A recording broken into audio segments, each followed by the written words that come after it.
What's up? This is Rebel Radio. What up, what up? This is DJ Newmark. This is Peanut Butter Wolf. It's your boy. It's okay. Keep checking out Rebel Radio. Rebel Radio. This is Rebel Radio. We're in the place right here. Rebel Radio is going down. Would you say Rebel Radio? Oh, wait. Let's do it again. Rebel Radio. What's up, y'all? Welcome back to Rebel Radio. I'm your host, Josh Levine. My guest today, the one and only Mr. Choc of the Beat Junkies, Mr. Choc of Power 106, Mr. Choc of the Scratch Academy, Skam artist, fantastic DJ, and an old friend of mine come back to tell us what it's like. He's been in the game for now, I think, 3 decades and has built a really amazing career doing what he loves and making people dance. He's got some great lessons for us, talking about building a community of people who would otherwise be competitors. He's got some lessons in how he's surrounded himself with like-minded DJs who help each other out, really turning DJing into a team sport. And his secret for how to combat the bad habits that pop up. And right now, check out Mr. Choc on Rebel Radio.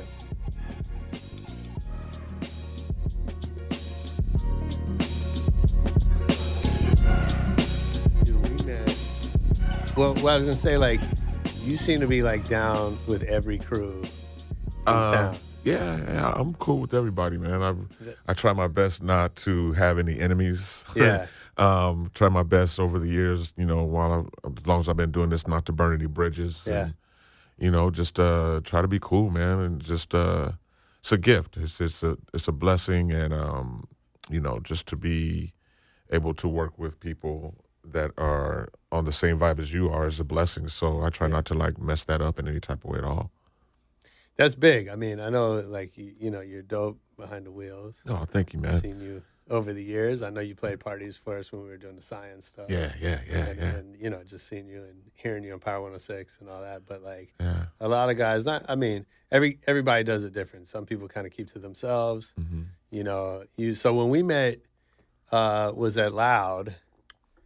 That's when you and C Minus, I think, had driven down from Bakersfield to just meet folks. I don't even know what you're doing there, but I saw you in the office. I think that at that time, me and C Minus were just trying to just let people know that we're here and we're trying to just build relationships. Yeah, for sure. So I'm gonna put you. That was 93. Whew. Yeah. Because that's when I was at Loud, 92, 93. Okay. I had a very short career at Loud Records. So at that time, we had just got into radio. We'd actually been in Bakersfield. Yeah, in Bakersfield. We had been running with the Baker Boys. I grew up with the Baker Boys since I was 16, 17 years old. So I'd always been kind of anytime they did a radio show, I'd be the guy to go up there and answer the phones. Of course, I was DJing and stuff too. So. When they left for Power 106 in, was it 92, 93, we took their old position at the station that was in Bakersfield called KKXX. Okay. And we started working there. And from there, that's when we started, getting introduced to the music industry, people calling, because we had to call all the labels and let them know that we're there and we want to get service and send us records so we could start breaking, doing this mix show and stuff. So dude, it's a whole different. People don't realize that, everyone talks about how easy it is to be a DJ now. Yeah. But it's always the technology. You could press buttons. Mm-hmm. But people forget that getting records back then was such a big challenge. Man, either you I think, the easier part, even easier than the technology is just having access to music. Oh, now. yeah. Because you had to go different places just to get those records, man. Yeah. I mean, now, the digital age, you can get on a digital record pool. You can find pretty much anything you want. Right. You got the software now where you can have doubles of everything. For sure. But back in those days, man, you had to shop. And then, once you got in the music industry, you had to, build the relationships with people at labels. And hoping they could put you on the mailing list and send you some records. And then you hope that you're on that main mailing list where you get those white labels, test pressings, and before anybody else, because that was the thing back in the 90s, for sure, to get a joint before somebody else gets it. So, yeah. So how'd you even get started before the Baker Boys? Were you always into music as a kid? Yeah, man. That's my mom. God rest her soul. She was always she bought records. Okay. She loved music, and my dad not so much. My dad would always like walk out of the house when my mom would be like playing records. Is that right? Yeah, because he was the quiet guy. My dad didn't smoke cigarettes or didn't drink any alcohol or anything, but my mom, she'd occasionally have a beer or two or whatever. And when she did, she would put on some music. So at What was she playing? Oh, she was playing everything from staple singers, Al Green, Aretha Franklin, James Brown, just all the soul. Do you remember the first record that like impacted you? Man, I would have to probably say something from Aretha or something from the Staple Singers because that's what my mom played. Peaches and Herb, Earth, Wind and Fire, Wilson Pickett. A lot of those artists were played in my house when I was growing up. So what's the first record you bought for yourself? for me, Malcolm McLaren, Buffalo Gals. Oh hell yeah! Yeah, because I was a breakdancer. So being introduced to music at a really early age, at the age of 7, 8, my mom started showed me how to you have the old school phonographs. So you get the 45s, you get a stack of them, you put them on there, they all drop down. Yep. My mom would have stacks.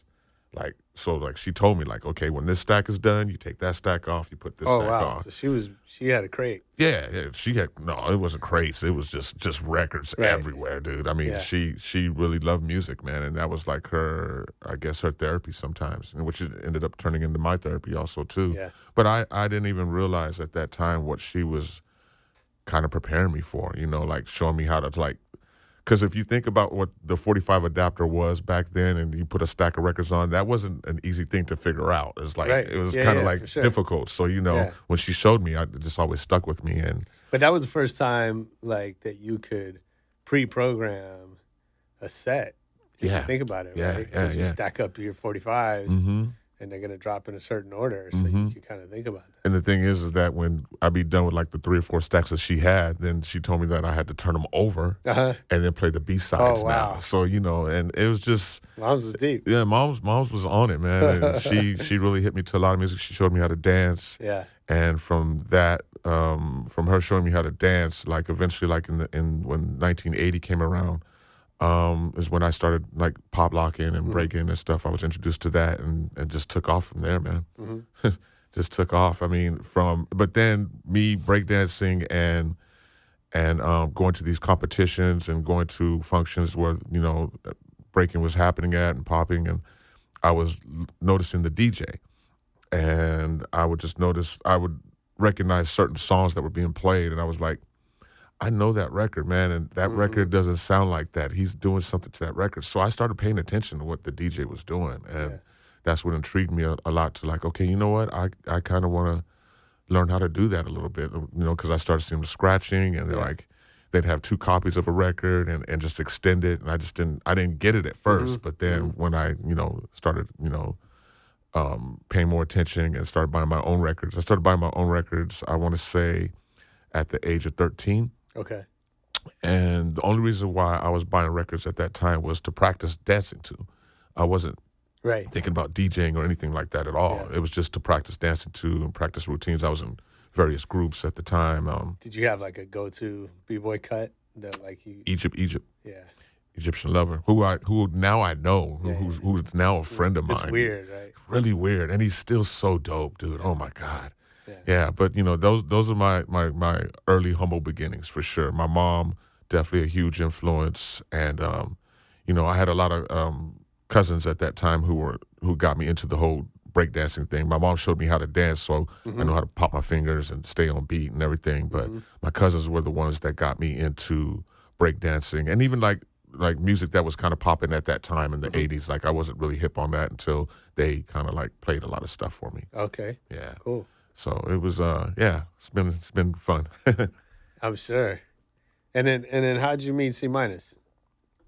C minus, well, like my cousins I was just talking about, C minus was hanging out with my older cousin, and we kind of just ran into each other and just started talking about music, and just found out we had a lot in common and we liked a lot of the same records, and we just started hanging out. I met him, I had graduated high school. I was 18 years old. I think he was like 15, 16 years old, something like that. Yeah, so I met him like right when I got my equipment. So when I met him, he'd already kind of like knew how to mix and stuff a little bit. So he would come over to my house to practice on my equipment, and then I would take my equipment over to his house and then leave it over there for a couple of days because he was also a dancer also too. Oh, okay. So we practiced dancing together, we practiced mixing together, and it just kind of grew from there. What's crazy is that C-Minus's parents, his mom knew, and his grandmother used to work with my mom and dad when they were younger, so they knew each other. That's right. So it was kind of weird. It was almost like destiny, like we were eventually, meant to like hook up and start doing music together and build this partnership and brotherhood. And I mean, Bakersfield seems like, I mean, I don't think it's that small of a town, but no, it's not that small of a town, but it's small. Yeah. It's like everybody knows pretty much who everybody is. Right. And I lived on the outskirts of Bakersfield in a town called Lamont. Okay. So I would always have to like travel maybe like 10, 15 minutes into Bakersfield just to find out what was happening as far as like clubs or like even when I met the Baker Boys, it was always like a 10-minute commute to their house to like hang out with them and stuff. So. But do you think that matters, like growing up in a smaller town where you could kind of build a name for yourself and build a community? Yeah. I think it also gives you a better appreciation of what's going on in the culture. And like when I came to Los Angeles, I felt like I just really, really appreciated what LA was doing with hip hop and with DJing and all that. I felt like I appreciated it a lot more than the average, person that lived in Los Angeles. Not to knock anybody or anything, but I just had a love and just a passion for it. Like I wanted it more than anything. Well, I think sometimes we take for granted like all the cool stuff that happens around here just because we live in a big city where stuff happens, right? Yeah. And you kind of expect that. Yeah. But yeah, when you see it from the outside, it's got a specialness to it. Yeah. It definitely was something that. Well, I have a cousin that lives in San Pedro. So I would, like, from the age of 15, I would come up here every summer and stay, like, 2 or 3 months just to kind of, just hang out with my family, of course. But then, like, my cousins would take me around to all these events, and I was just amazed. And, like, even Slauson Swap Meet and nightclubs by Disneyland, and where the DJs were, like, cutting up music, and just the clubs were packed and people were just going for broke with the dances. I mean, again, I come from dancing, so I would come up here I'd get like a culture slap in the face because I'd come up here and see all the new dance moves, all the new fashion, hear all the new music, and see all the dopest DJs. So I would just go back like, oh man, I gotta learn all this, man. So I would be practicing dancing, going out buying records, practicing DJing. It just never stopped for me. That's cool. Yeah.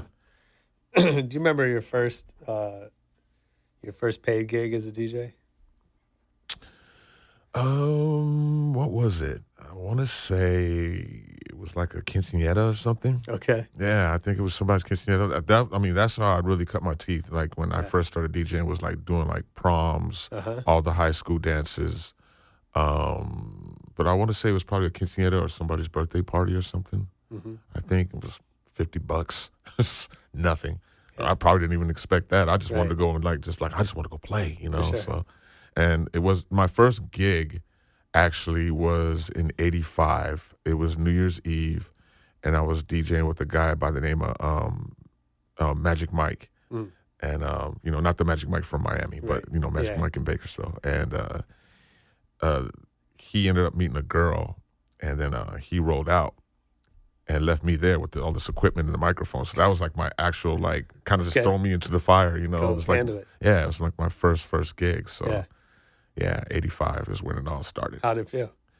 I was nervous as hell. I was crazy nervous because, again, like, it was his equipment, so he left. And so I had been around and hanging out with him and like, kind of used to some of the equipment a little bit, but it was definitely like, okay, I need to learn this. Like, but I think that from that first gig also too, it made me like really like, okay, I want to learn how to do this, man. Like, there's something about like playing records and controlling people's emotions and like taking them out of whatever world that they went through for the week or whatever. It's just something sure. about that, and I really enjoy that. Yeah. I really do. Yeah. So did you walk away from that feeling like you could do this, or like? I felt like I wanted to learn. I didn't think I could do it. Again, it was a nervous situation, and thank God I don't have a recording of that because it was I was probably really, really horrible. But Right. I definitely wanted to learn. Yeah. Again, the whole thing of buying records and everything was already there for me, so I just wanted to get a more of a understanding of what it is about DJing. How do you do a transition from one record to another? Like what are BPMs, and just a lot of I knew I had a lot to learn, but I was willing to learn. So at what point did you start to feel like I got this, or like that you could do it for a living? It was always a dream. I never thought I could do it for a living. It was just a dream to do it. But then things just started falling into place. So once I got on commercial radio without the Baker Boys and we had our own show, then that's when it started to become a little bit more serious. In Bakersfield. Yeah, in Bakersfield, KKXX. That was in 93. And I got to Power 106 in 95. Okay. So my introduction to the whole music industry is like when I started taking it a lot more serious, definitely. Meeting cats like you, Bigger B, Fat Man Scoop, who was at Tommy Boy at the time. It was just, that was my introduction to it, and definitely made me feel like I could do something with this, make a career out of it. Yeah. I mean, one of the things I remember, because I was starting out kind of the same time, it was like people like that you mentioned. Fat Man Scoop tried to sign a record I was managing, or he brought it into Tommy Boy, and we tried to do that. But like, there was this all of a sudden this camaraderie, like people that maybe you didn't even know, they're across the country, but you all shared a common language of hip hop and a common goal to make music, make people dance or whatever you do with that, right? And like, all of a sudden, it's like you're welcomed into this family. Yeah. One of the people I definitely want to shout out is Ricky Lee. God rest his soul. He was definitely one of the ones that reached out to us once we got to KKXX and told us he was doing this thing with all the DJs across the country where we get on and talk about what our records are and what we think the next big hits are. And that was really my introduction to a lot of the DJs that were in the marketplace, well, in the country at that time, who were really doing something like Flex, Funkmaster Flex was on there, Baker Boys. Yeah, that conference call. Yeah, the hits conference call. Is there anything like that still exists? I think they still do. I forget what they call it now. It'll come back to me here in a minute, man. I'm still half asleep, to be honest with you. Of course. But they do. I think they still do that conference call. Oh, is that right? And in honor of Ricky still. Wow. So I haven't been on it in years, but yeah, it's still going on. But that's the only thing that I know that, as far as like that are bringing DJs together, or at least talking about it. They're having those calls still. Yeah, because I think DJing is interesting where, there's a certain amount of competition. Like you said, some of it's about who got the first record, right? You're competing for slots, right? I mean, there's only so many, radio shows or the hot parties, right? But at the same time, like there's a lot of people helping each other. Yeah. Too. It's definitely people looking out for each other and people putting people on. Like when I got to Power 106, man, it was so crazy for me because, again, I grew up with the Baker Boys, but then you had Richard Humpty Vision, you had Tony B, you had DJ Henry, you had like all these powerhouse DJs, man. So it was like for me getting there and not really, and kind of being an unknown at that time, it was very important for me to raise my skill level because I seen where everybody else was at. Sure. So at that time when they brought us in, we were doing overnights on the weekends. So any chance that I would get to touch the turntables, I was on them. Anytime I wasn't at work. For sure. Yeah, so it was very important for me to. What do you think, like, is that a good business idea if you think about other industries for, like, people that are sort of competitors to help each other? Yeah. I think that things could be a lot better for everybody if everybody just kind of works hand in hand and looks out for each other and has each other back. Yeah. Have each other's back. I think it's too easy to backstab now, and you know, it actually it's always been like that, man. People are always kind of, you know, like trying to get ahead of the other person or whatever, when really we should just try to be helping each other. I think it'll be better and it'll benefit everybody better, a lot better, you know. So when you guys started out, it was you and C minus, Almighty Roughnecks. That name actually came from, I think MC Light had the roughneck thing out at the time, but it was the description that she said what a roughneck was in that song that kind of like made us think like, okay, you know what, let's go with this. And then we wanted to freak the spelling, so we didn't spell it like neck, we spelled it with N-E-X-X, and then we put the Almighty in front just to, you know, kind of give it a little extra oomph. For sure. You know, and but it worked, man. It caught people's attention. It caught Power 106's attention, and yeah, I'm glad we did that. Yeah, that's cool. Did you like? I know you said the Baker Boys kind of were, you know, helped put you on in Bakersfield. What'd you learn from those guys? I learned really to be a good DJ, you have to know how to play everything. That's what I learned from them the most, because they, you know, God bless their mom and dad, Terry and Frank. They had like the biggest nightclub in the city when I was in my teenager. That's how I met them. I met them through being a dancer at their nightclub, going there and just hanging out and talking. And then we found out we had a lot in common, and so we became like really like the crew, like best friends, brothers. I look at like all of those guys as my brothers, but. God, just totally spaced out. I was gonna. No, I was just saying, like, what kind of lessons? Oh yeah. I just learned how to play everything. Like if I wanted to work and if I wanted to be a working DJ, I need to know how to play not only hip hop, what I love, but you need to know how to play some of this freestyle Stevie B, Part of Your Body, and you know you need to know how to play some house music. You need to know how to play. You need to know how to cater to everybody that's going to be in your club or at your function or event or whatever. You can't just be, I'm going to go in and play Big Daddy Kane all night. Right. You know, that's not going to work. Sure. But that's the biggest lesson I learned from them. I learned a lot from them with just clean mixing too. Right. Eric V to this day to me is still one of the cleanest mixers ever. For sure. And timing and just being on point and programming. I learned a lot from them about how to put records together, what records should go with what. Like, just because of the same BPM, it doesn't.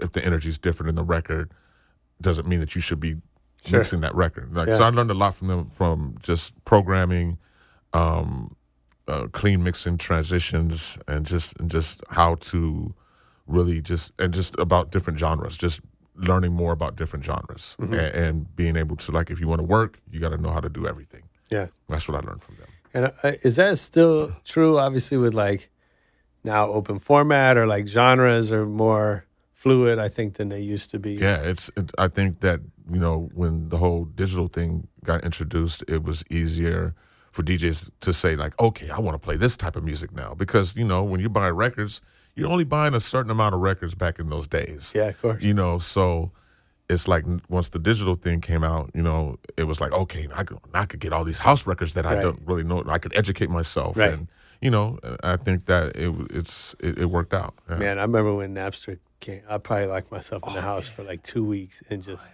I don't think I slept. I was just downloading everything that I wanted that you couldn't afford, couldn't find, whatever. Just trying to get it all, because you didn't know how long that.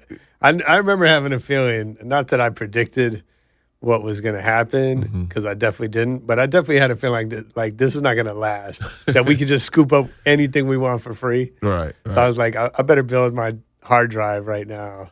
See, and when Napster came out, I still really wasn't up on it like that, man. I wasn't downloading music or anything. And it was so slow. Yeah. Because you're on dial-up back then, and like... I heard that's how, like, your and half the tracks didn't work. Yeah, I heard that's how your computers would get viruses though too. Yeah, from downloading probably all that stuff. So, yeah. So I don't even think I had a computer when Napster came out. So because I was still just like the records are, and still my house is still filled with records, man. And, you know, I've been on digital like 11, 12 years now at this point. Yeah.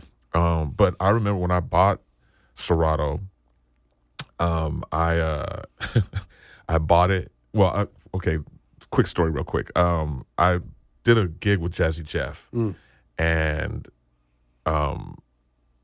actually before Jazzy Jeff, I saw Revolution with it, and then my partner, my brother J Rock in the Beat Junkies, he had it, and I still wasn't convinced. And then I did a gig with Jazzy Jeff where I was just hosting, and he was actually on DJing. He was DJing that night. He introduced Serato that night, at least to me. Like, I think he had been on it for like a month or so before then. Okay. And I saw him on it, and I said, okay, I'm convinced. I'm going to go buy it. But then I went and bought it, and it sat in my house for like a month, man. I was so scared of it because I'd heard so many horror stories of computers crashing and everything, man. So I was like, I'm going to wait till I learn it. Yeah. And then I'll come out with it. And, you know, I took a while to learn it. Like, it sat in my house for like a month. I finally opened it, and I started working on it. So it took like 2 months for me to actually come out with it. But, yeah, I was scared, man. Yeah. I was scared. That's funny. Yeah. So, you know, coming up, like,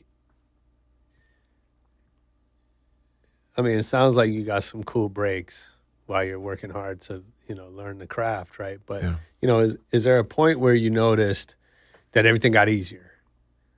Yeah, once the digital, once Serato got introduced, I got Serato in 2005. So a little bit after that, man, I just seen this again. Like, at this point I've been DJing for 31 years, so I've seen it flip so many times. I've seen like everybody comes in like, oh, I'm a DJ now. Then 6 months later, okay, I don't DJ no more. Yeah, you know, so. I thought it was going to be the same thing when the Serato, you know, the digital thing got introduced. But, man, it just everybody became a DJ. For sure. I mean, everybody. Yeah. So that's when I think it became easier, at least to be able to call yourself a DJ. What about for you, like in business? Business? When did it become easier? It's not. No. Still not easy. Yeah. It's still like... Well, because of what you just said, right? All of a sudden, there's all these more DJs. Yeah, that made it harder for me to prove myself, you know? Like, you know, even though I was already established and already doing my thing, it was still like I had to go and, you know, like really just step my game up even more. Like, you know, just that's when the whole... MySpace came out and like, you know, so just like now social media. So a lot of different things that were being introduced at that time helped me step my game up. So how do you use social media? I know you said like you're not so big on Facebook or whatever, but man, like, I mean, it's a distraction to me. So do you use it? Let me ask you this way. Are there things you do that help you connect with fans or promoters or? There are. Hold on. Can I use the restroom? Yeah, of course. That's right. Just right up the ramp on the right. Okay. How we doing? Good. 29. 30 minutes of good. Cool. Yeah. Getting to the point pretty fast too. Yeah. Yeah. Because then you're at hardships, and the next thing is like mentors. Oh, this one.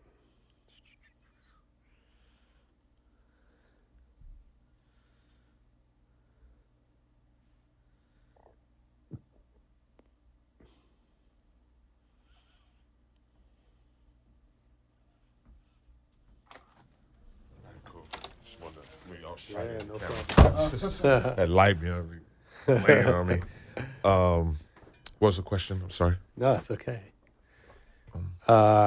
Social media, right? So whether it's social media or not, what do you do to keep in touch with fans, with promoters, with labels, with whatever? Or is that even something you think about? Yeah, I mean, I'm on social media. I have an Instagram. I have Twitter. I'm on Facebook. So I try my best to do, the updates and posts as much as possible. I have a SoundCloud also too. I haven't put anything up in a while, but I definitely need to use that a lot more. But that's how I pretty much stay in touch with social media, just updating and trying to talk to my fans and followers as much as possible. I was also a part of a DJ school also too, Yeah, Scratch yeah. Academy. Are you still involved with Scratch? No, I just left in September. Okay. But I was there for 11 years. Yeah. And that was a great way for me to kind of like keep my hand on the pulse of where the DJ community is going. Sure. So yeah, I mean, I want to talk about Scratch for a minute because I think it's interesting. Like, you know, you're just talking about like all of a sudden there's all these more DJs. Well, you know, and then there's schools like Scratch Academy that can teach you how to be a DJ. Yeah, and the thing is that I never thought I would ever be in a position where I could actually teach what I'm doing. You know, I never ever dreamed of it, you know. And I had been approached before Scratch by various other schools, who were startup schools at the time, people who were just doing schools out of their garage, whatever, wanted me to come and contribute. And I was like, I'm cool. You know, and then when Scratch Academy approached me, they just had everything organized, man, and just had it all on point. And I said, you know what, I'm going to take a stab at this. Let's see what's up. And I went into there, and I went in there as an instructor, and I did it for like 3 years as an instructor. And I left for a little while because I was going through some personal things in my life. And they asked me to come back, but they wanted to give me a title as director. So I was like, yeah, okay, cool. You know, so I was a director for 7 years there. But it really made me understand the craft and even the culture even more, and gave me a better understanding of it on how to present it to someone who knows nothing about it at all. Like we got a lot of people who came in who were just curious about it. Right. And then they figured out how hard it was, and then like some of those people would go away. But then like the people who were really wanted to learn about it and make a career out of it, those were the people that would stick around. And really what I learned was that a lot of people wanted to learn how to DJ just because not because of the music, not because of where DJing was at the time. It was because they'd go into a club and they'd see that. The Apple computer. For sure. There. Oh, so they figured in their heads, all I got to do is get a computer, get all this music, and I can start DJing. And that's not the case at all. Yeah, of course. Yeah, it's not the case at all. Like, it's very important to understand, well, especially like with us teaching, we start on records and then we graduate to the digital. So you have to go through the same thing, not as long as we did, but you still got to go through the same steps that we did to get to that. Yeah. Yeah.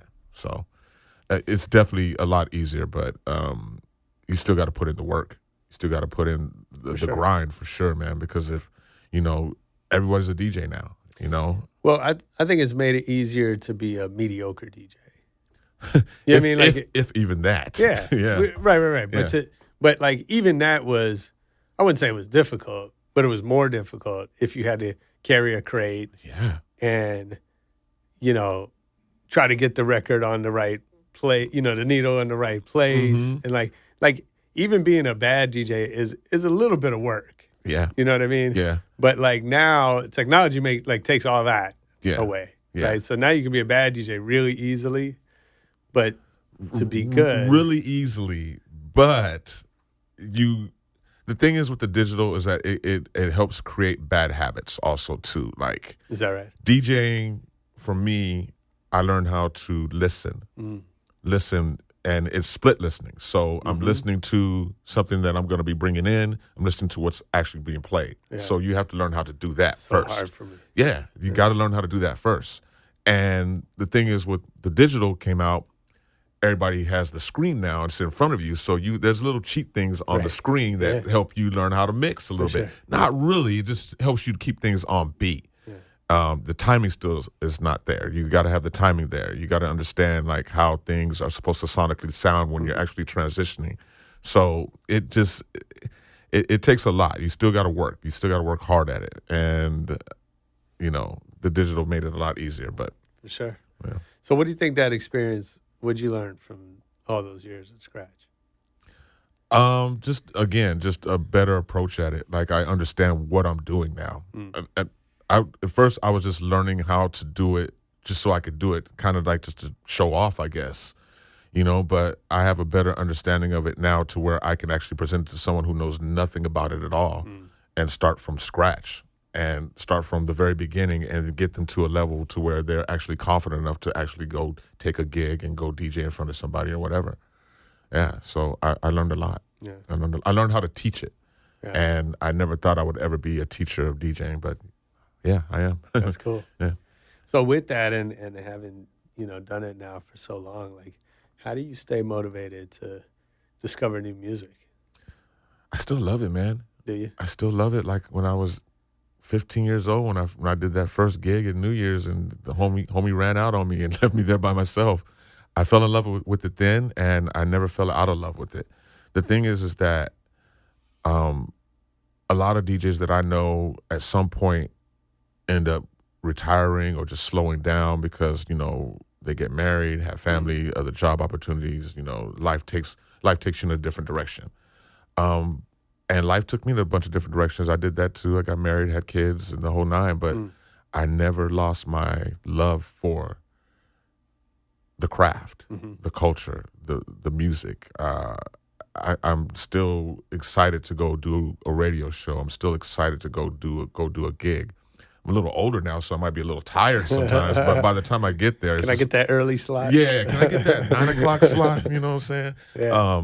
But for the most part, I still love it. Like when I first discovered it, man. Yeah. Yeah. And do you love, obviously, DJing on the radio versus a club is so different? Me and my boy were talking about this the other day. There was a time when the streets would dictate what the radio plays. It's not like that anymore. Yeah. It's definitely now the radio pretty much kind of like, and I think that's because of social media and just just the way everything is now. It kind of dictates what's hot in the streets in some cases. Yeah. For me, I like to do both club and radio still, but only way with radio is free programming for me. Like I did the whole program thing for years, and so we talk about like mix show stuff. Yeah, mix show stuff definitely. It's more important for me to kind of like play from my gut instead of like playing like, okay, I got to play off this playlist. Never was a fan of that, but I played the game, you know what I'm saying, because I understood what it was. So, Sure. But club or radio has to be free programming for me. So how do a lot of DJs? We've had a lot of folks on this show, Baker Boys, Newmark. Folks talk about learning to read the room, right? You feel the energy, you feel instantly if you've messed up or if you've gone the right way. Yeah, right? Like in terms of selecting. Right. Yeah.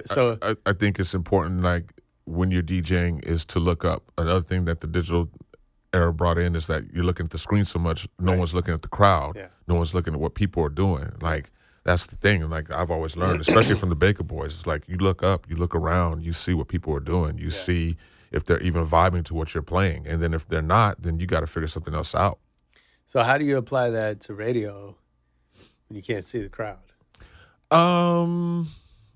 You just kind of go in and vibe. Like you kind of like just vibe with what you're doing. And I think that's what one of my things is, that I always went in not thinking about, like when I was at Power, I never thought about like who was listening. I just went in that room, that mix room, like I was at my house and just knocked out the mix, have fun while doing it. But I never thought about who was listening. Yeah. And then I would always, like, when we in staff meetings, I remember, like, yeah, we have, like, 2.8 million or something listening. I was like, damn, so many people are listening to me at one time. Like, it always hit me then when someone would tell me, but I would never think about it because I was so focused on going on and executing a clean mix and making sure that it sounded good. Yeah. And that was the most important thing to me.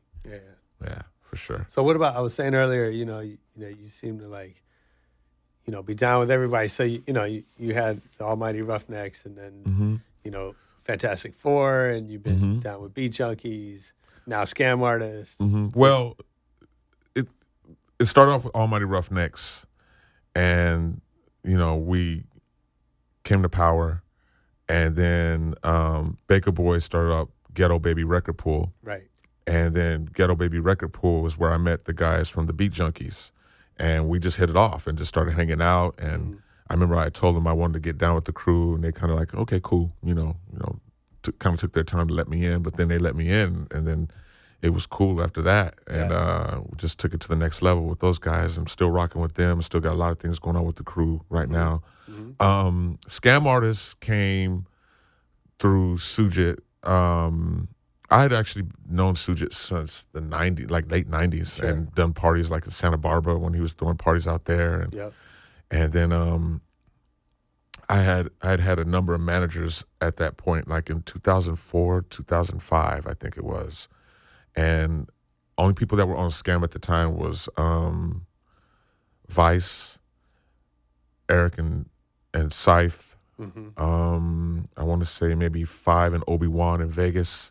Okay. And I remember I just got rid of my manager at the time, and Vice was telling me like, you should just come with us. Like, Sujit's a good dude. He's never screwed me over, and I wouldn't suggest you to come with someone that's going to screw you over anyway. So you should just get down with us. And so I said, all right, cool. And at that time, I was doing the 2-hour traffic jam primetime slot. So I think that kind of helped too for me to get down with the Skam artists. But I've known Sujit for years, man, and still he's a great guy. And to see where Skam is at now, from when we started from like 6 DJs on a roster to like it's like 70 now on the roster, is crazy. It's incredible. It's crazy. But kudos to him, and much props to him for always thinking ahead and thinking long term of what that was going to turn into, and always looking out for me though too, man. He's always taking care of me, so definitely big up to Skam. But I got down with Skam in 2004.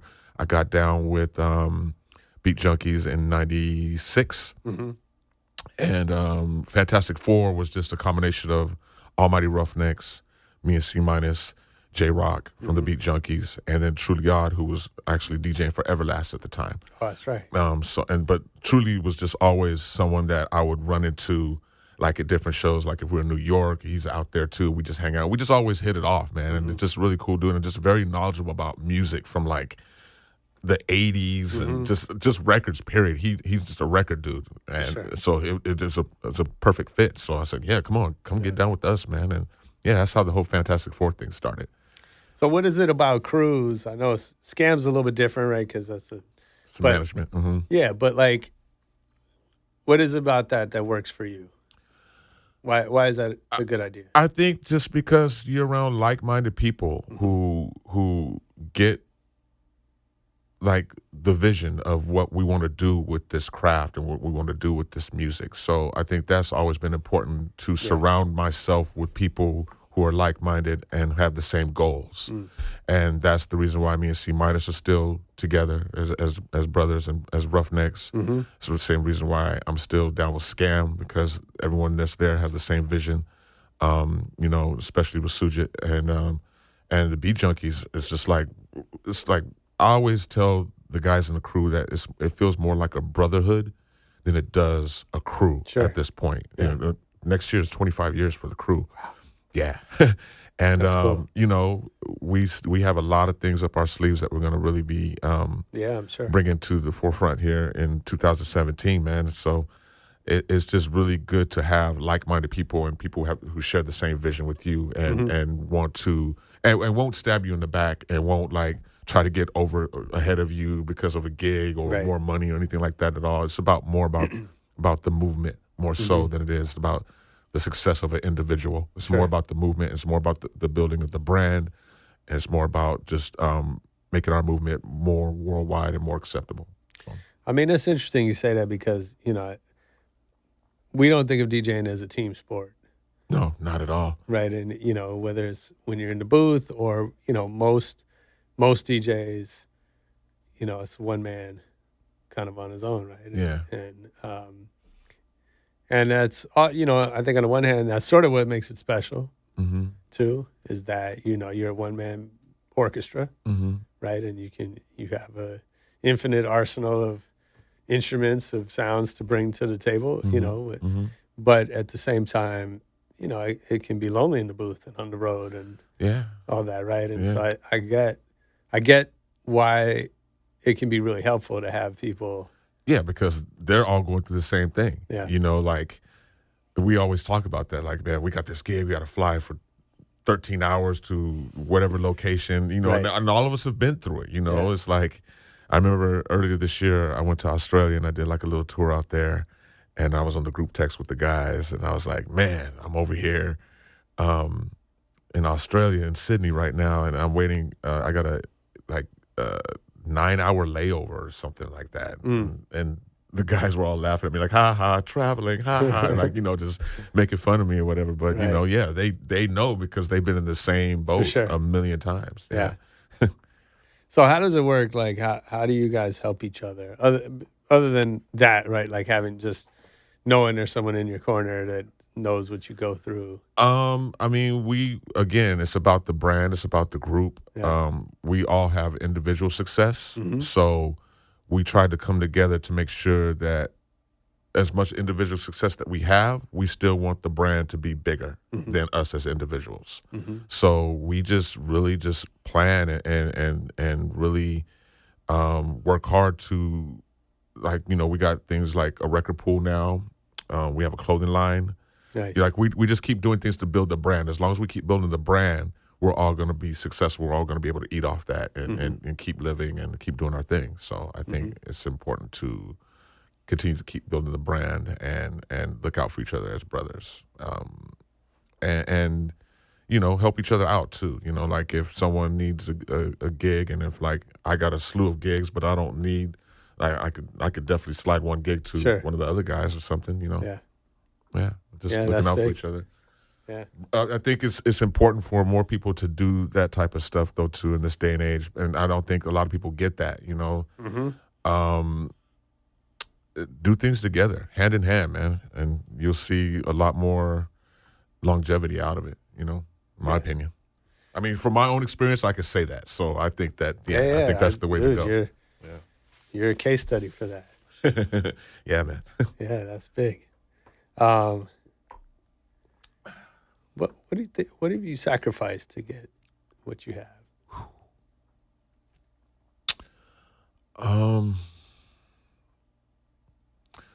A lot of sleepless nights. You know, I've sacrificed a lot, man. I really, you know, just the mental alone going into this. Like, you have to have a strong mental to be able to endure everything that comes along with the success of DJing. And you know, I was married at a young age, but you know, I'm divorced now, so I definitely lost that. Sure. And you So, know, are there times when you've had to question the mission? oh yeah, I question it every day still sometimes. Like, should I still be doing this? I should be looking for a plan B now, you know, like, Yeah. you know. But my thing is that I used to drive like forklifts and Is that right? tractors and stuff, man. I once I left that at the age of 21, I left that behind. I told myself I would never ever go back to that. So, like, this is it. This is plan A only, and we're just gonna keep going and just making sure that everything is on point, you know. Yeah. And I'm still hungry for it too, so that helps a lot too. Yeah. That helps a lot. Yeah. Yeah. It's interesting. It's interesting that, like, you know, I know there's a lot of young DJs too, but like guys our age, you know, are pretty much the ones at the top of the game. And you know, it's, you know, I guess you see some of that in other areas of music, but I think generally, like, you know, the musicians that are impacting like pop culture tend to be much younger. Yeah. But I think it's also up to the older generation to make sure that the younger generation is on point. What I hate sometimes, man, is that I feel like hip hop is the only genre that doesn't respect the people who came before them. Sometimes it's always kind of like easy for hip hop to be like, he's old. That's old stuff, you know. Like I see that even now. I don't know who some of these rappers are, Little Yachi or something, or who doesn't know nothing about, who thinks that Biggie was overrated or Tupac was overrated. Oh, like, wow. man, you know, like I see these videos. I'm like, man, where's the older generation of rappers and producers and DJs that are not educating these youngsters on what's going on?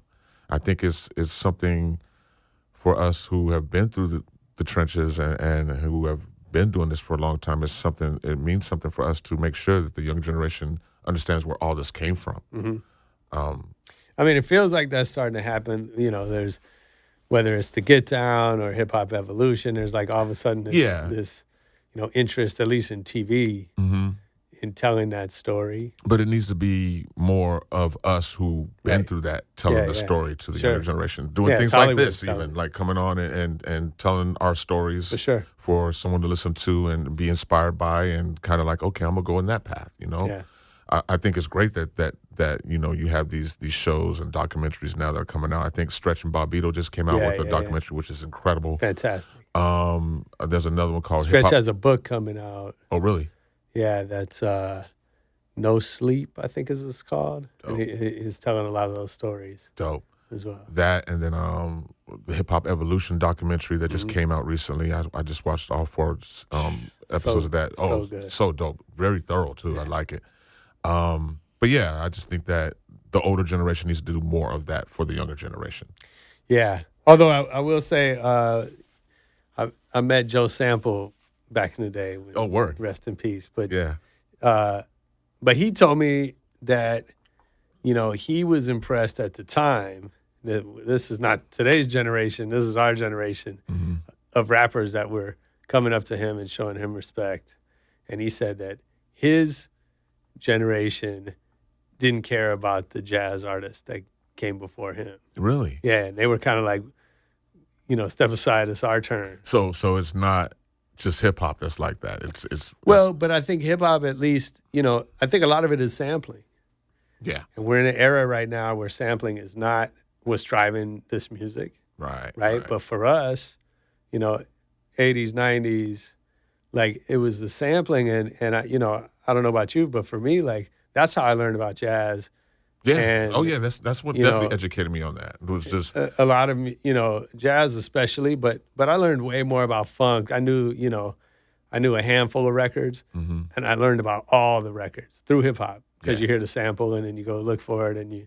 But see, that's the thing for me. Like when I first started like listening to hip hop, I didn't realize a lot of things were samples. I didn't realize that at all. Of course. Like in the 80s, I didn't know all those things. Then when I learned, I said, that's a sample? Right. If they took that from somewhere, oh my God. Like, oh. Yeah. You know, so that's what actually, I mean, as just like you said, like that's what got me into like, okay, let me go dig for this record. Let me go find this record. But I think with that, you get an appreciation for the artist that created that, right? Because you realize without A, then B doesn't exist. Right. Right. And I think when we get away from that, then, you know, there's less relevance, right? It's not, you know, and it's not that those contributions don't matter, but they're not, you know, the relationship of Lil Yachty to Biggie is not the same. Yeah. Because he's not sampling Biggie or he's not hearing that in his music today. Right. You know? But I mean, the thing is, though, that I'm not defending that. No, I know. But I kind of get it. You know, like I get it too. I understand it, but I still feel like even from like when we were coming up, like it was still important for us to kind of like, and I get what you're saying too. You like the music that's out now. It's not. There's no samples in it. It's just like them 808 playing some synths or whatever, and then calling it a day. Boom, here's a track.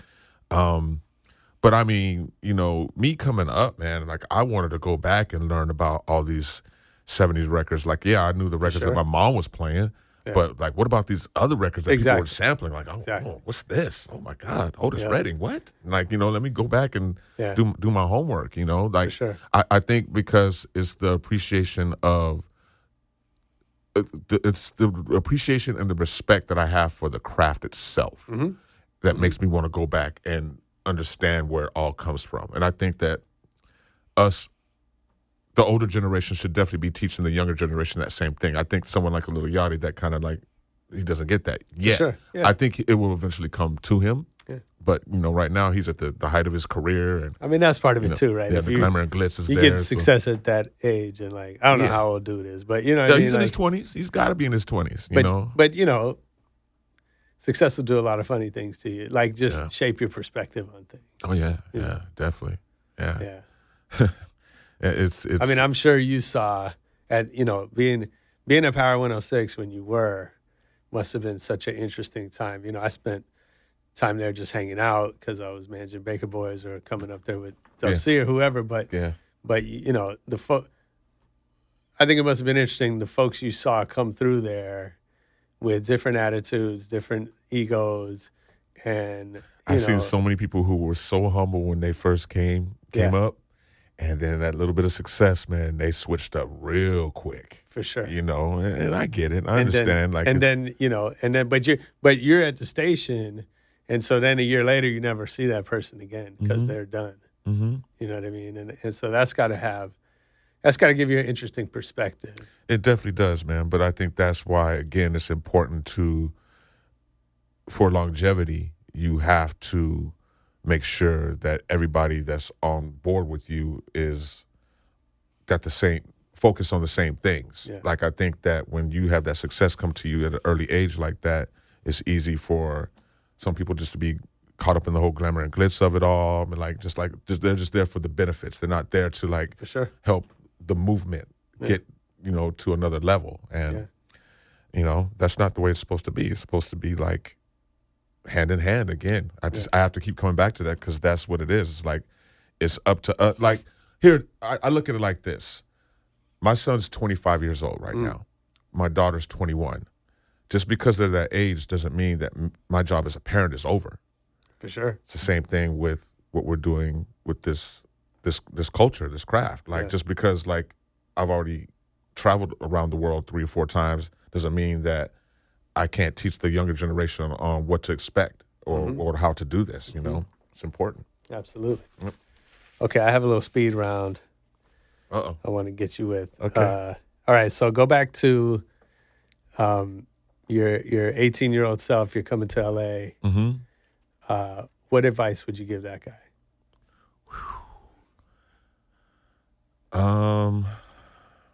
What advice would I give my 18-year-old self? This is like the Dave Chappelle thing. I like that. I would tell my 18-year-old self to practice more, to buy records more, to really, whatever I was doing at 18, to do it even more, because I feel like, you always think about if I could go back in time, Sure. it's like I would tell myself to go harder than what I was going at that time. Okay. Just because I had a good understanding of it, but I feel like if I would have put even more time into it, I'd be at a whole nother level right now. I would definitely tell myself just to keep going hard. Okay. Much harder though. and learn as much as you possibly can. And to appreciate where you're at that point. Because I don't think I appreciated where I was at that point at all. For sure. Yeah. What other talent outside of music have you always wished you had more of? Wish I was a better drummer. I used to drum when I was in high school. Oh, cool. I definitely wish I was a better drummer. I would tell myself that too. Stay drumming, because me being a drummer at a young age helped me to understand DJing once I started doing it. Yeah. But yeah, I would definitely wish I could drum a lot more. Okay. So if you could choose a different career and knew you wouldn't fail at it, what would you do?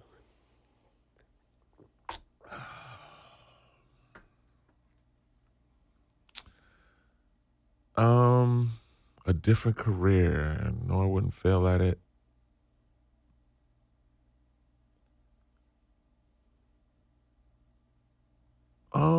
If somehow you realize you couldn't play music anymore, and like what else would you want to do? I would probably. It was a time when I was like really into production. I'd definitely get back into making music rather than just going out and playing it. Like I think when I first started, I was doing a little bit of both. But then once the DJing started paying off more, I kind of left that behind. Yeah. But I definitely wish I would have stayed up on that and stayed up on my craft with that, because I'd be in another place also too, like working with different artists, just interviewing them and DJing for them was cool. But if I could have actually been in a place where I could actually do all that and also produce music for them, that would have been the lick right there for me. Okay. Yeah. So if we worked together, if I was, in the crew or on your team somehow, what's something I would hear you say over and over? Stay focused, work hard, and forward motion. Don't dwell on anything that's going to bring you down or take away your energy. I say that to my students. I say that to the crew. I say that to my kids. You'll hear me say that all the time. Like, don't dwell on things. And I dwell on things. So I know it's easy, how easy it is to do that. Yeah, we got to tell ourselves. But when you dwell on things, it's like that takes away from whatever you're working on in the present. You know what I'm saying? So it's you would hear me say that over and over and over. You'd probably be like, okay, Choc, I get it. Shut the hell up now, No, that's a good one. Who would you be most excited to learn is a fan of yours? Oh, man. I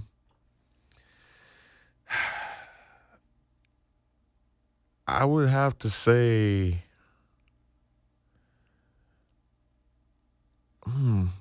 it would definitely be that's a good question. Who would I be excited to know that he's a fan of mine? Well, who's been a fan that's you've been excited to learn about? I remember there was one time, and this excited the hell out of me.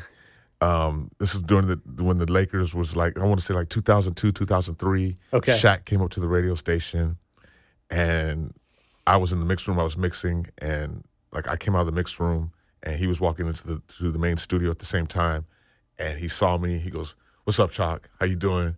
Big fan. I just want to let you know I'm gonna battle you one of these days." And I was like, "Oh man, Shaq, huge dude." You know what I'm saying? So that definitely was a shocker to me. Yeah. Yeah. Shaq was the one. Shaq was one. I still can't think of like who. Right. It'll come to me. Shaq's a good one though. Yeah. Do you collect anything? Yeah, I collect Marvel action figures. Oh wow. I'm a big nerd, man. I mean, pretty much anyone that's a DJ, right? Like I used to collect comic books. So like these last like 10 years or so with all these Marvel movies that have been coming out. Oh man, I've been in heaven. It's got to be a dream. Oh yeah, it's a dream come true because it's all the books that I collected and read as a kid are now made into movies and stuff. So I collect the Marvel figures. I still buy records. I collect records still. I collect wrestling video games. I'm into wrestling too, so I still collect those. Like WWE. Yeah. Okay. Yeah. Just the video games. Yeah. I'm still a nerd with that too, man. I mean that's something that I inherited from like my godmother, rest her soul, Maddie. She got me hooked on to like wrestling when I was like a young 4 or 5 years old. Wow. It was always on at her house. So whenever I was there, it's just like I got hip to it, and I was like, okay, cool. And I know everyone's gonna say, this stuff's fake, right? Yeah, I know it's fake, y'all, but I watch it more for one because it takes a lot to do a lot of those moves, and two is because of the storylines sometimes kind of draw me in. It's like a male soap opera, basically what it is. So yeah. It's funny. I grew up like my stepfather was big. He still is a big wrestling fan. Mm-hmm. I wasn't a fan, but we would watch it and hang out, and it was like our thing to do, whatever. And this is the '80s, so it's like Iron Sheik. And, yeah. Sergeant Slaughter, all that stuff. Mm-hmm. Hulk Hogan, Mm-hmm. and then when I was in college, I used to go to the Bally's in Hollywood. Okay. And there was a young kid there, my age, who was like he was an up and coming wrestler. He was trying to go pro. And I was like, and this is back before the internet, so I'd always be like, dude, I know this is fake. And my stepfather, he used to say it's fake until they get mad, which is like totally not true. I mean, it's kind of true, right? But it's not. But they're not going to do it in the ring. They're going to do it backstage. So because there's like roid rage and whatever. But So anyways, I meet this dude and I'm like, all right, tell me the truth, whatever. Is it, do you get hurt? And he's like, yeah. Yeah. And then I talked to him about it. And what he meant though is like falling on the mat and throwing yourself. Like, yes, it's all fake, but it's like being a stuntman. Yeah. It's like you get banged up and bruised up. And he's like, you get mat burn and you get, you from twist the ropes, ankle. From those ropes that they're bouncing off of, they get all kind of burns on them. All that stuff. People are always constantly getting neck injuries from being dropped on their head for a number of years. So yeah, you get injured. Yeah. You get injured. It's a physical. It's a fake physical, very physical sport. It's like stunt work, right? Like it's hard work. Yeah. To make that look, look as real as it does. Mm-hmm. And it's all predetermined, and we all know that. For sure. But there's just something fun about watching. Like who's gonna win, Brock Lesnar or Goldberg, or it's just like it's funny, exciting to me sometimes. It's funny you say like that. You're also into the comic book stuff because that's the same thing, right? Like the superheroes aren't gonna get killed. We know that in some cases. Well, yeah. But you know what I mean? Like you're not watching Batman thinking like, is he gonna die this time? Right. He'll figure it out no matter what type of trouble. But there's he gets still that into. tension. Yeah. That even though we know the outcome. Yeah. How you get there is still. It's watching important. the story unfold. Yeah. Basically, yeah. That's cool. Yeah. What movie do you think you've seen the most? Oh man. The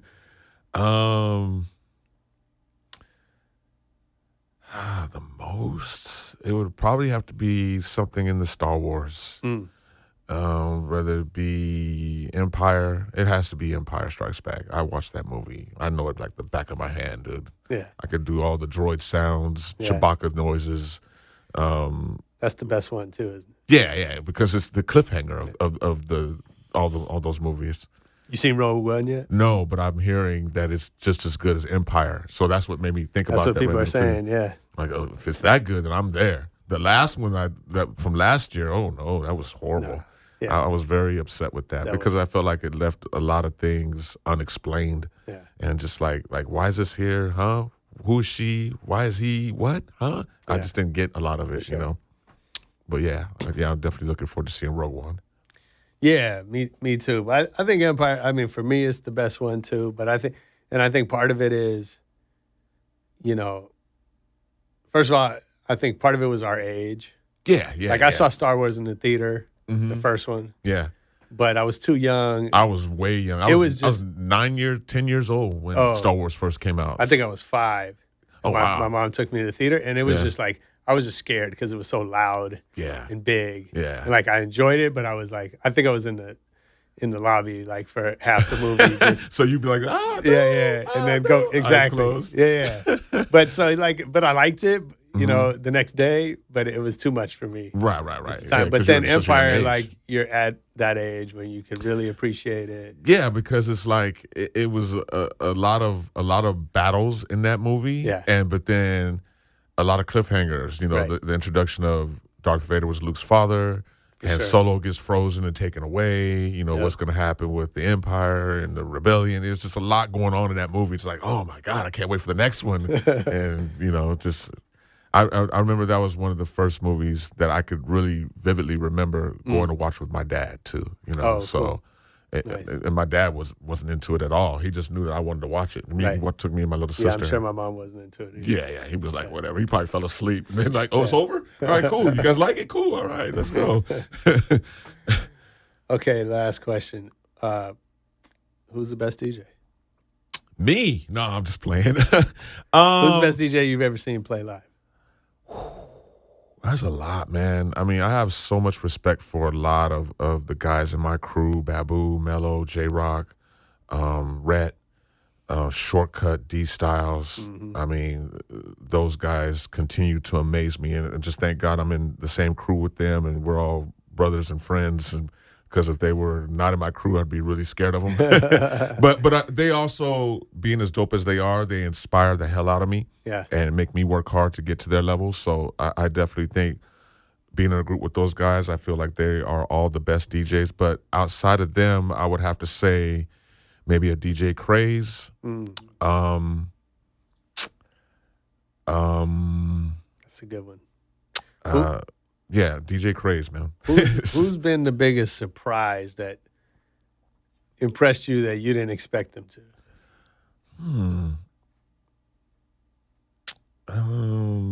Shocker. Let's see. You know, and this isn't a knock towards him in any type of way at all. I never knew. I'd heard the name Four Color Zach for years, and I never knew how dope he was until I saw his Red Bull performance, and I was blown away by it. And I was like, "Yo, like who is this? What?" Yeah, like I had no idea. Like, you know, because at the time, nice. like your favorite DJs were the people that you knew and you've been following for all these years. And so I heard this name Four Color Zach. I was like, "Hey, okay, cool, whatever," you know. And then I saw the Red Bull performance, and that just like I was like, "Okay, this is a new approach to it now. This is dope." He's adding it's stuff that. He took a lot of stuff that was being done in the 80s, 80s style of DJing back then, but he incorporated into what he was doing at that time and just really made it really, really dope. And I was impressed. I was very impressed. Still impressed with him. I think he's a dope DJ. It's funny because him and Craze are partners. Oh, that's right. Yeah, so it's like wow, okay. Yeah. Like, so, yeah, Craze is definitely one of the dopest I've ever seen. Yeah. And impressed with. And definitely Four Color Zach, the same thing. I think I was very surprised. Those are good ones. Yeah. Those are good. I don't think anyone's mentioned those two on the show yet. But I think those are the levels that I definitely want to get to. You know, watching those guys because that's more of the newer generation now. Now, if we go back, I mean, one of the dopest DJs I think ever and that I know personally is Tony G. Oh yeah, by far from 1580 K-Day. I mean, Tony G, Joe Cooley, M-Walk. Mm-hmm. All the K-Day mix masters were very instrumental to me wanting to get better at the craft. Like that's what, besides like hanging out with the Baker Boys and practicing with them, I listened to K-Day religiously and had tapes and cassettes and would listen to them and pretend, even before I had equipment, pretend I was them in my room doing because I knew the tapes by heart. So I'd be going along and on my dresser and just doing all the hand motions and everything. Before I even understood and knew how to DJ. But yeah, definitely for the newer generation, Craze, Four Color Zach, and then for the generation where I come from before me is all the K-Day mix masters, Tony G, Julio G too. That I mean, it's crazy because again, I grew up like really respecting it and idolizing these guys, and now I'm good friends with all of them. You know, so it's crazy. Like this whole DJ life that I've been living for the longest time has been really. Been really, as much as I put in, is given back to me the same thing. So I'm very, very proud of that and very happy about that. That's definitely. Dope. Well, man, I appreciate you doing this. I'm glad to see you still doing it. Yeah, man. And I'm sorry it took so long for us to finally make this happen. I know, like we were back and forth on Facebook, but now you know why because it's not on my phone. That's all but good. yeah, man, I'm very glad to see that what you're doing here with Rebel Radio too, man, and. Thank you. And this is a good thing, man. And I think that you need to get more people on. And again, if you need some help with getting some people on, let me know. I'll contact whoever I need. Yeah, I'm going to take you up on that. Yeah. Dope. Got you, my man. Oh, yeah. How does everybody find you online? Online, I am at Facebook. If you know my government name, you can find me there. But I also have a fan page on Facebook, Mr. Choc, just real easy, MRCHOC. Cool. Twitter is Mr. Choc Fan 4. That's MRCHOCFAN, the number 4 on Twitter, and on Instagram is the real Mr. Choc. Cool. There it is. Find me. Hit me up, y'all. Appreciate the love and much respect to everybody out there that's always followed me and hopefully with this interview I've hopefully inspired people and I'm sure come see me, you guys. I still teach DJing also too, and we got some big announcements coming in 2017 with the Beat Junkie brand. And I'm just really happy and excited for this new year. Thank God 2016 is over. It's taken way too many people, too many famous and legendary people. And let's get into 2017 and let's definitely let's love each other, y'all, for real. That's what's up. Yes, sir. Yo, I hope you enjoyed that interview with Mr. Choc. Make sure you find him online and watch for the Beat Junkies 25th anniversary. I'm sure they got some good stuff planned around that. Most importantly, come back next week for more Rebel Radio. Peace.